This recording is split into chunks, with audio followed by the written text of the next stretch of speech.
সুপ্রিয় দর্শক, আপনারা দেখছেন এসপিএন বাংলা টিভি। দেখুন ও সাবস্ক্রাইব করুন এসপিএন বাংলা টিভি, দেশ ও মানুষের কথা বলে। অনেকে বর্ণনা করছেন যে যারা গুম হয়েছেন, যে কায়দায় গুম হয়েছেন, আমার গাড়ির উপর আক্রমণটা ওইরকম ছিল। পিছন থেকে লাঠি দিয়ে,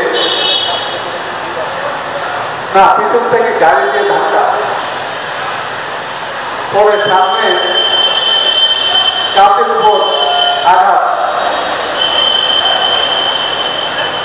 তো রাত্র 11:30 তখন যখন বুঝলাম যে এই আক্রমণ স্বাভাবিক না, আমি চিন্তা করলাম যে গাড়ির সামনে যারা দাঁড়াবে তাদের উপর দিয়ে গাড়ি চালায় চলে যাবে।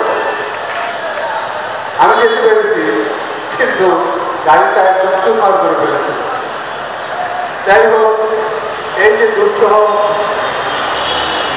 কতগুলো দিন আমরা পার করলাম, সেখানে গুম হত্যা ছিল একটা রাষ্ট্রীয় নীতি জনকতা, যে একটা নীতির ভিত্তিতে গুম করা হতো এবং হত্যা করা হতো। তার বিচার অবশ্যই করতে হবে এবং যারা এই গুম ও হত্যার শিকার হয়েছেন তাদের পুনর্গঠন করা বর্তমান সরকারের দায়িত্ব।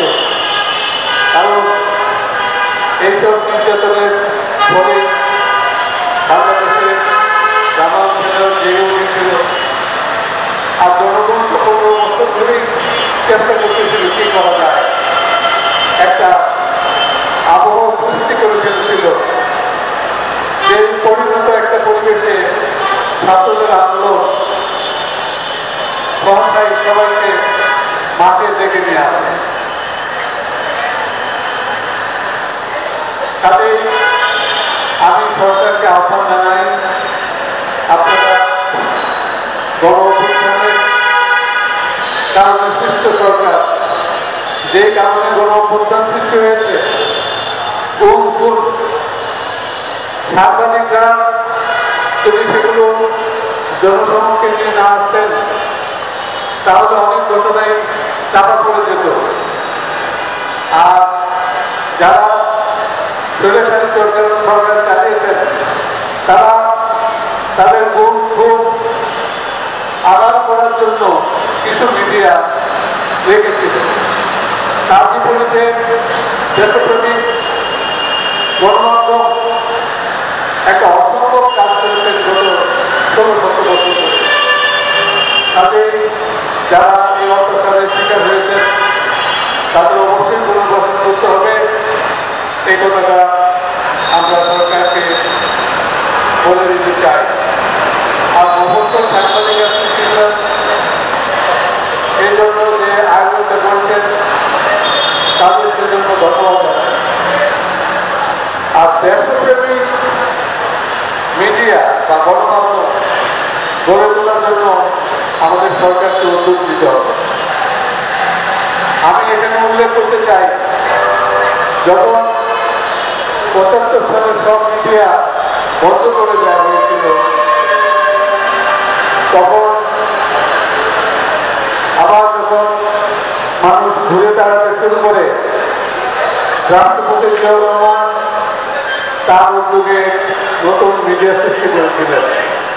রাজশাহীতে দৈনিক বার্তা খুলেছিলেন বেকার সাংবাদিকদের চাকরির জন্য।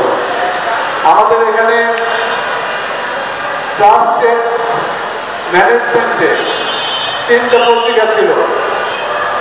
97 সালে সেগুলি বন্ধ করে ট্রাস্ট গভর্নমেন্টের আওতায় নিয়ে নেওয়া হয়েছে।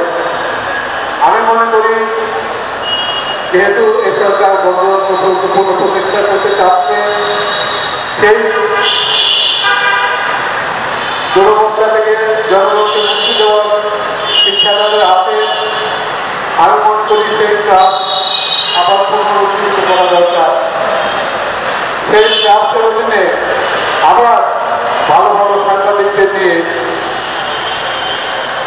পত্রিকা, টেলিভিশন, রেডিও করা দরকার। 1 নম্বর রাজুকের বিরুদ্ধে যে জায়গাটি আছে, আমরা বলতে আহত এবং নিহত যোদ্ধাদের যেভাবে আপনারা সহযোগিতা করছেন, বিগত বেশিবাদী আমলে আমাদের 67 জন সাংবাদিকের পরিবারকে সেইভাবে সাহায্য সহযোগিতা দিন, তাদেরকে প্রতিষ্ঠিত করুন, তাদের ছেলেমেয়ে যেন লেখাপড়া করতে পারে, তাদের ছেলেমেয়ে যেন এই সমাজে মাথা উঁচু করে দাঁড়াতে পারে, সেই ব্যবস্থা করার আহ্বান জানাচ্ছি। আর পরিশেষে গণমাধ্যম এবং সেই সাথে এই যে ছাত্র জনতা জুলাই আন্দোলনে যেসব সাংবাদিক শহীদ হয়েছে, আমরা সেসব সাংবাদিকদের সেই হত্যার বিচার চাই। আমরা চাই সরকার এই সাংবাদিকদের পরিবারের কাছে সবসময় থাকবেন এবং তাদের যে হত্যাকারী তাদের খুঁজে বের করে তাদের বিচার করবেন। সবাই ভালো